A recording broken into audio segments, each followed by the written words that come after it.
1976년 4월 1일 친구 사이였던 스티브 워즈니악과 스티브 잡스에 의해 애플 컴퓨터 컴퍼니가 설립된다. 어린 나이에 창업을 시작했던 두 사람에게는 기술적인 검토와 서류 작업을 담당해줄 전문가가 필요했는데 그들을 위해 애플 컴퓨터 컴퍼니 창립 이후 뒤늦게 로널드 웨인이 회사로 들어오게 된다. 그 대가로 로널드 웨인은 애플 지분의 10%를 부여받았고 이후 그는 회사의 첫 번째 로고를 만들어주기도 한다. 로널드 웨인이 애플 컴퓨터 컴퍼니에 들어온 지 2주쯤 되었을 때 잡스와 워즈니악은 개인적인 자산이 없었지만 로널드 웨인은 집을 포함한 자산들을 보유하고 있던 터라 문득 그는 사업으로 인해 발생하는 모든 채무를 자신이 떠안게 될 것을 두려워하게 된다. 결국 회사에 들어온 지 2주 만에 자신의 지분을 $800, 한화 약 80만원에 매각하게 된다. 만약 그가 이 애플 지분을 오늘날까지 가지고 있었다면 600에서 800억 달러, 한화로 60조에서 약 90조 금액까지 뛰었을 것이다. 웨인이 떠난 이후 워즈니악의 창고에서 나무 박스 모양의 애플원이 탄생하게 되고 이 애플원의 판매 금액을 타이핑하기 쉽다는 이유로 666.66달러에 판매하게 된다. 이후 1977년 3월 16일 미국 서부 해안 컴퓨터 전시회에서 애플2를 공개하게 되고 애플2가 컬러 모니터를 탑재한 최초의 가전 컴퓨터라는 것을 강조하기 위해 이 기점부터 회사의 로고를 무지개 사과 모양으로 변경하게 된다. 로고의 문양이 그냥 사과도 아닌 한입 베어문 사과가 된 이유는 온전하게 생긴 사과가 마치 체리와 토마토를 연상시켜 결국 한입 베어먹은 사과를 로고로 선택하게 되었다고 한다. 애플2 출시 이후 시간이 지나 1984년에는 애플이 첫 매킨토시를 출시하게 된다. 여기서 매킨토시란 오늘날 아이맥, 맥북 앞에서 볼 수 있는 맥의 풀네임으로 매킨토시 역시 사과 품종의 하나이다. 매킨토시 출시 이후 1985년 애플 내부에서는 큰 충돌이 일어나는데 당시 애플의 CEO였던 존 스컬리는 스티브 잡스와 제품 출시 과정에서 큰 충돌을 겪게 되고 이후 애플의 이사회와 CEO인 존 스컬리는 1985년 스티브 잡스를 애플에서 쫓아내게 된다. 자신이 만든 회사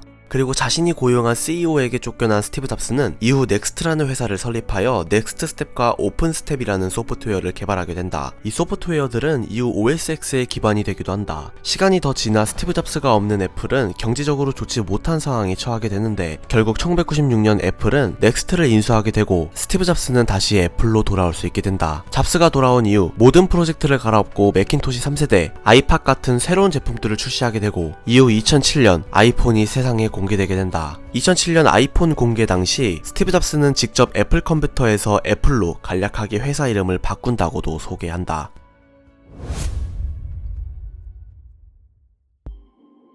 2020년 2월 26일 애플에 관한 한 가지 재미있는 사실이 대중들에게 공개된다. 스타워즈 라스트 제다이와 나이브스 아웃 감독으로 잘 알려진 라이언 존스 감독이 베니티 페어와의 인터뷰에서 악당은 아이폰을 사용하지 못한다는 사실을 밝힌 것이다. 그가 밝힌 사실에 의하면 애플 측에서 영화에 애플 제품이 등장하는 것은 허용하지만 그 애플 제품을 악당이 사용하면 안 된다는 정책이 있다고 밝혔다. 이로 인해 악당은 아이폰을 사용할 수 없다는 정책이 대중들에게 공개되면서 앞으로 영화관에서 영화를 볼 때 아이폰을 사용하는 인물은 악당이 아니라는 것을 간접적으로 알 수 있게 되었다. 이 소식을 들은 CNBC 측에서 라이언 존스 감독이 밝힌 주장이 사실인지 애플에게 문의해보았지만 아무런 답변도 들을 수 없었다고 전했다. 라이언 존슨 감독의 주장에 대한 사실 여부는 정확히 밝혀진 게 없지만 그가 제작한 나이브스 아웃, 과거 방영되었던 TV 시리즈 24에서도 악당은 윈도우 PC 제품을, 악당이 아닌 인물들은 애플의 제품을 사용했었다고 한다.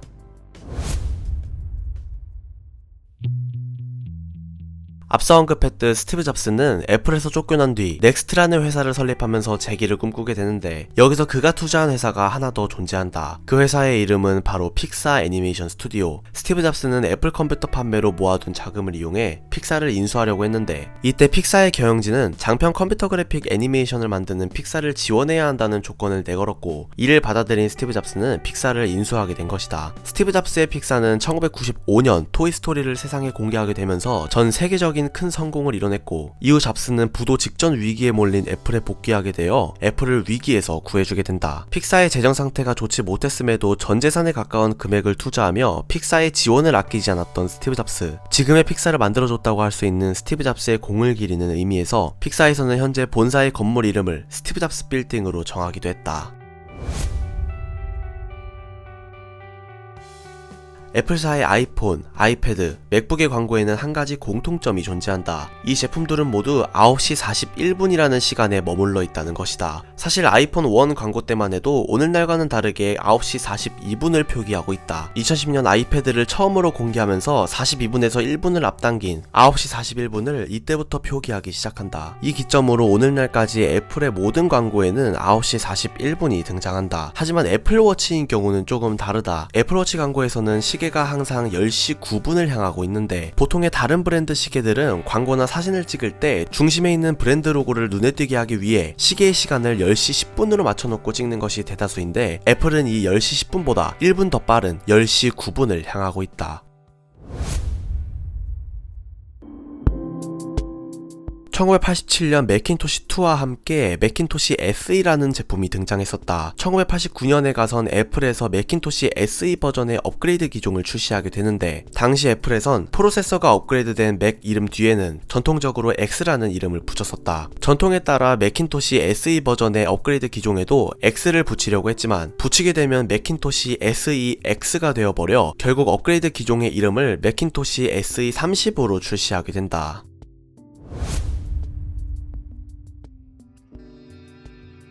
애플의 제품들에는 생각지도 못한 이스터에그들이 숨겨져 있다. 첫 번째로 아이폰에서 볼 수 있는 녹음 아이콘. 저 파장의 생김새는 애플이라는 단어를 말했을 때 보이는 파장이다. 아이폰 사파리에 들어가면 볼 수 있는 읽기 목록에 있는 저 안경 역시 스티브 잡스의 트레이드마크라고 할 수 있는 안경을 상징하는 아이콘이며 아이폰에서 볼 수 있는 지도 아이콘의 실제 위치는 미국 캘리포니아 쿠퍼티노에 위치한 애플파크의 위치를 나타낸 것이다. 또 맥북에서 볼 수 있는 프로필 사진 중 하나인 LP판 프로필 사진. 이 프로필 사진을 조금 더 확대해 보면 매직, 레볼루션, 붐, 언블리버블 같은 문구들을 확인할 수 있는데 이 단어들은 스티브 잡스가 키노트에서 자주 사용했던 단어들을 넣어둔 이스터에그이다.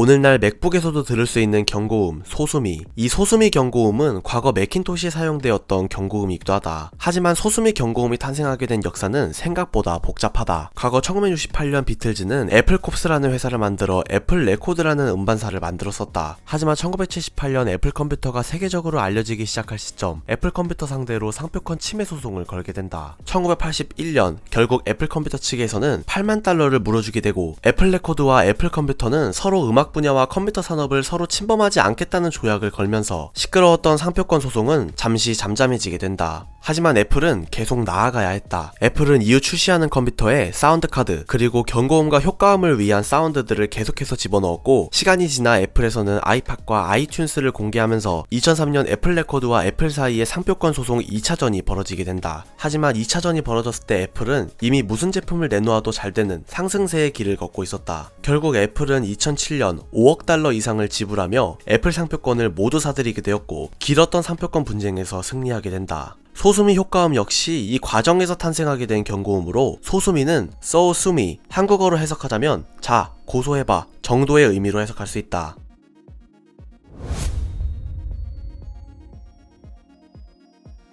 스마트폰과 태블릿, PC와 시계 같은 제품들을 판매하고 있는 애플이지만 과거 애플은 게임 콘솔을 만들어 판매한 적도 있었다. 그 이름은 바로 애플 피핀. 애플과 반다이가 협력해 만든 이 애플 피핀은 예상했겠지만 쫄딱 망했다. 게임기의 가격은 애플스러운 가격인 599달러. 당시 게임 콘솔 시장 경쟁 상대였던 세가 세턴과 플레이스테이션의 가격이 199달러였다는 걸 생각해본다면 터무니없는 가격이었다. 터무니없는 가격에 비해 할 수 있는 게임 타이틀도 적었기 때문에 1997년 단종될 때까지 42,000여 대라는 처참한 판매량을 보여주었다. 게임 콘솔 산업 이외에도 애플이 도전한 산업은 디지털 카메라인 퀵테이크 시리즈가 있었다. 하지만 스티브 잡스의 복귀 이후 디지털 카메라 프로젝트는 모두 정리되어 더 이상 볼 수 없게 되었고 존 스컬리가 애플의 CEO 자리에 있었을 당시 애플에서는 의류 산업에도 도전했지만 결과는 좋지 못했다.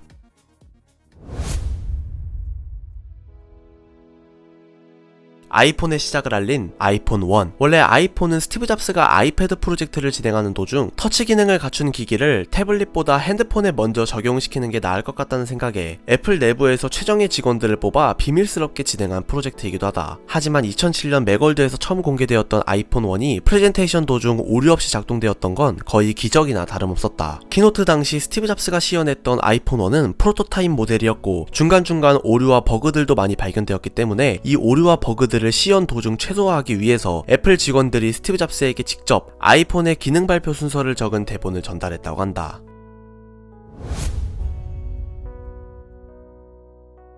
3명의 창업자들에 의해 만들어진 애플은 오늘날 13만 명이 넘어가는 직원들이 애플에서 일을 하고 있으며 영국의 브랜드 평가 기업인 브랜드 파이낸스에서 선정한 2019년 세계 500대 브랜드에서 구글을 제치고 당당히 2위를 차지하기도 했다. 또 애플은 분당 3억 원을 벌어들이고 있다고 하며 오늘날 10억 대가 넘어가는 아이폰들을 판매했다. 이외에도 50억 달러가 투자된 애플 본사에 입사를 한 직원들은 애플의 전 제품을 25% 할인받을 수 있다고 하며 애플이라는 기업명에 맞게 애플 본사 직원들은 평생 사과를 무료로 먹을 수 있다고 한다.